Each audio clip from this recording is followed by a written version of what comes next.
బోల్డ్ role ఎందుకు accept చేస్తున్నావు? అంటే నీ జర్నీలో బోల్డ్ ఇది ఎందుకు యాక్సెప్ట్ చేసి దాన్ని చేయాలనుకుంటున్నావు? అది ఎవరు ఏమనుకుంటారా? అదేమి దాని గురించి ఆలోచిస్తావా? ఆలోచించవా? అస్సలు. సో, ఫస్ట్ 10 మినిట్స్ కథలోకి ఎంటర్ అవుతున్నప్పుడు బోల్డ్ లానే ఉంటది.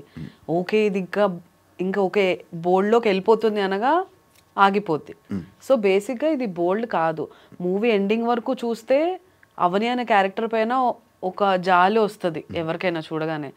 సో, నేను కూడా స్టార్టింగ్ ఇది మా మమ్మీ డ్యాడీకి ఒప్పించడానికి కొంచెం కష్టపడ్డాను. బట్ వాళ్ళు కూడా ఇప్పుడు మూవీ చూసాక ఫస్ట్ 10 మినిట్స్ చూసి వాళ్ళు టెన్షన్ పడ్డారు. అండ్ ఎండింగ్ చూసాక ఫోన్ చేసి 1 అవర్ కాల్ మాట్లాడారు నాతో. చాలా హ్యాపీగా ఉంది. మంచి రోల్ చూస్ చేసుకున్నావు. బేసిక్‌గా ఇందులో చాలా షేడ్స్ ఉన్నాయి. యాక్టింగ్‌కి చాలా ఎక్కువ స్కోప్ ఉంది. నాకు ఇంకా బీభత్సమైన సినిమా పడిపోయి ఒక పెద్ద క్యారెక్టర్ అందులో పడినా గానీ ఇన్ని వేరియేషన్స్ మళ్ళీ నేను లైఫ్‌లో చేయలేను.